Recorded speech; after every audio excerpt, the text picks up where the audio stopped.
So now after lots of important theory, I want to get back to working on that input form here. And I want to make sure that we now actually do use the submitted values to create a new ticket. And of course, I want to make sure that we then also show those tickets on the screen eventually.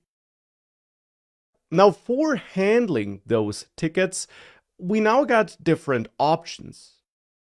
We could use a tickets service, which we use for storing the tickets and for providing those tickets. But alternatively, we could also manage them in a property of the tickets component and use a custom event, an output, to pass the submitted data from the new ticket component to the tickets component, and then update that tickets data here in that component whenever new data is submitted. And that's the approach I'll use here, though you could absolutely also use a service. But since this section here is about diving deeper into components, I'll use that component-focused approach instead of a service. And therefore here, I'll add a tickets property to the tickets component. And that should hold an array of tickets. And initially it might be an empty array, but of course I want to define the shape of every ticket. And therefore I'll add a ticket.model.typescript file where I will export a ticket interface that describes that shape of such a ticket. And here I'll keep it fairly simple. Every ticket should have an ID of type string, let's say. Could also be a number, but here I'll go for a string. It should have a title, which is a string, and then the request text of that ticket, which is a string, and a status. And for the status, I want to allow two possible string values. I want to allow open and closed, like this. So I have this union type of these two string literal types, as they're called. It's the same approach as before in the server status component, where we also allowed multiple string values as alternative values, but where we wanted specific string values as allowed values. So that's now the ticket model. In the tickets component, I then can tell TypeScript that tickets will be an array of such tickets. So I'm importing ticket from my ticket model file here. And I then tell TypeScript that tickets will be an array of such tickets by using this type definition.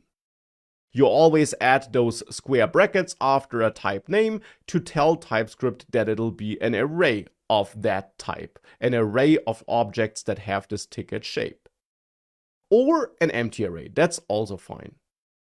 Now, of course, we must make sure that we can add tickets to this array. So when do I want to add a ticket to this array here? Well, whenever the user entered the data for a new ticket and clicked submit.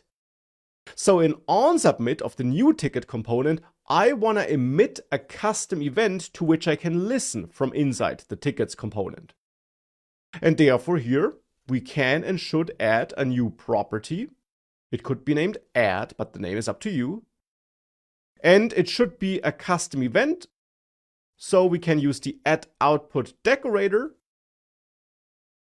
and set this to be a new event emitter, where output and event emitter are both imported from Angular core. Alternatively, we can set add equal to the result of calling the output function. That's the more modern way of registering that output, as explained before in this course. We should then also make it clear which kind of data will be emitted here. And that could be an object where we'll have a title, which is a string, and a text that is a string, let's say. And of course, if you would be using that output decorator based approach, you should also set that type here on event emitter to tell TypeScript which kind of data will eventually be emitted. Now with that, we can use this add property here in onSubmit to call this add emit and emit this object where I set the title to the title I'm getting here as a parameter and the text to the ticket text. And that should be string with a lowercase s here. That was a little mistake from my side. The lowercase s is important. But with that, I'm then emitting this event. Now in the tickets component, we can listen to that event in the template. So on the app new ticket component, we can listen to that add event and, for example, trigger an on add method. And to then forward that emitted data to that method, we can use the special $event variable that is created by Angular here. And then go to the tickets component and add this onAdd method, where I will get that ticket data, which will have that shape that we set up here in new ticket, in the new ticket component. So this shape here, this is the type definition of the data we're emitting. So in the tickets component, that's the shape of the data I'm receiving. And we could outsource this into a separate file. Here, I'll just duplicate and copy and paste it. But now we got the ticket data here in the tickets component. And therefore, of course, we can create a new ticket constant here, which should be of type ticket. So our custom type here, where the title will hold the value of ticket data.title and request will get ticket data.text as a value, but where we also need to add an ID and then also thereafter the status. Now for the ID, I'll use moth random here and convert this to a string. And of course, this doesn't give me a perfectly unique ID, since theoretically the same value could be generated twice, but for this dummy app, it's good enough. The status then is closed or open, and I'll start with open here. Now this ticket object can be added to this tickets array. So we can reach out to this tickets and push this ticket into this array. With that, we're then managing and updating this tickets array, and we can then, as a next step, output it here in the template of that component. So let's make sure we now also output our ticket data here in that tickets component.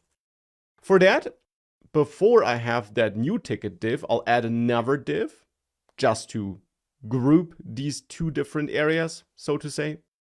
And in there, I want to have an unordered list.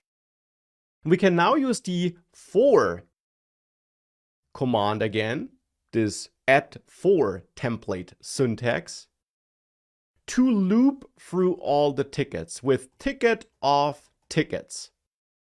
As you learned before in the essentials section, when using add for, you then also must tell Angular which property or which value identifies each item of that array uniquely.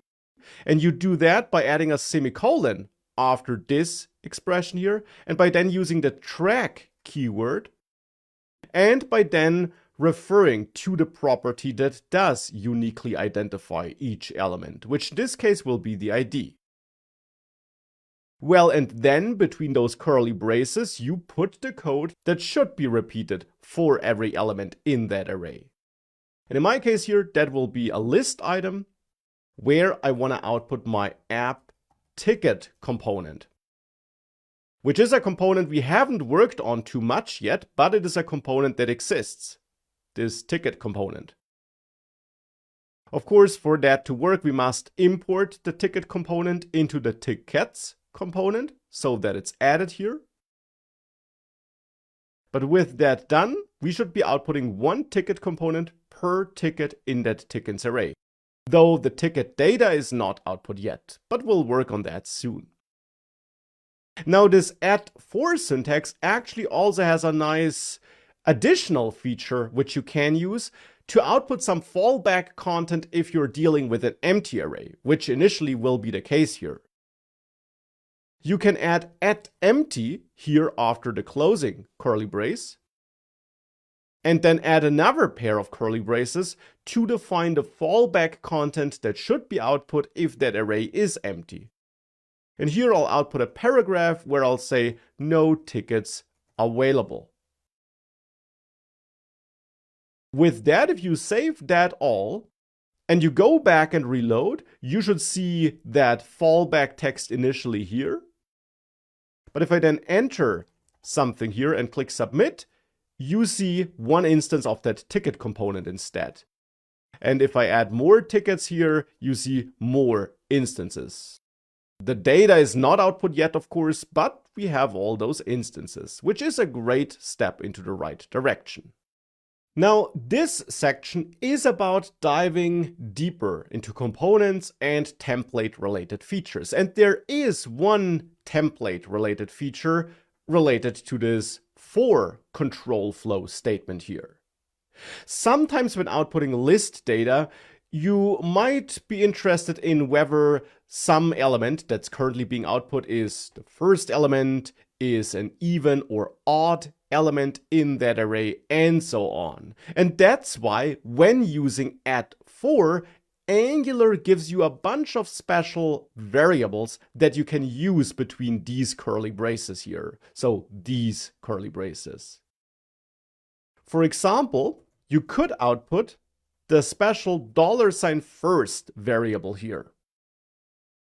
And if you do that, and you start adding some items here, you'll see that it's true for the first item that was added, but then for subsequent items it's false. So that can be a useful piece of information if you have some code that should behave differently or apply different styles, for example, depending on whether that's the first item of that array that's currently being rendered or not. Similarly, there also is a $last variable, which does the opposite.